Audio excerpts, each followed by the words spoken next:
জীৱনত কেতিয়া কি সময় আহে কোনেও গম নাপায় আৰু মোৰ লগতো ঠিক তেনেকুৱাই হ'ল সদায় ৰাতিপুৱা সোনকালে নুঠা ছোৱালীজনীয়ে আজিকালি সদায় 6টা বজাত উঠোয়ে প্ৰায় আৰু উঠি নিজৰ কৰিবলগীয়া কামখিনি কৰি লওঁ তাৰপিছত স্কুলৰ কাৰণে আকৌ ৰেডি হ'ব হয়েই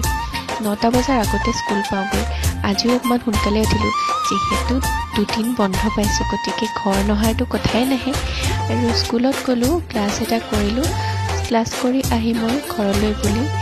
একেবাৰে ওলাই আহিলোঁ আৰু মাহঁতেও মোক এনেকুৱাকৈ ওচৰৰ পৰা দেখা নাই সেইকাৰণে আজি স্কুলৰ ড্ৰেছতে মই গুচি আহিলোঁ আৰু আহিয়া ভাত পালোহি তাৰপিছত মা ৰৈ আছে নহয় মোৰ কাৰণে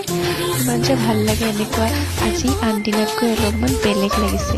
মানে এটা বেলেগ অনুভৱ সদায় পঢ়ি শুনি ক্লাছৰ পৰা ঘৰলৈ আহোঁ আজি ক্লাছ কৰি ঘৰলৈ আহিছোঁ আৰু মায়ে ইয়াত ঠিকছে কিবা কিবি বনাই দিছে জীয়েক আহিছে বুলি খাই বৈ মই ৰেষ্ট লৈ আছোঁ